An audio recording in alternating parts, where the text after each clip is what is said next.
Қазақстан Республикасының президенті Қасым-Жомарт Тоқаевтың Егемен Қазақстан газетіне берген сұхбатында елге атом электр станциясын салу жайлы да айтылған еді. Президент бұл мәселені тікелей халық шешетінін атап өткен болатын. Байтақ Жасылдар партиясының айтуынша, қазақстандықтардың дені атом электр станциясын салуды қолдайды.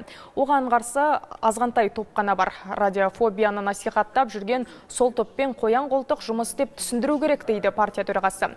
Азаматхан Әміртаев оның айтуынша, бүгінде әлемде сутектік 360 атом электр станциясы жұмыс істеп тұр. Соңғы жарты ғасырда олардың бірде апат болмаған. Бұл атом электр станциясын салу технологиясы қауіпсіз дегенді білдіреді дейді.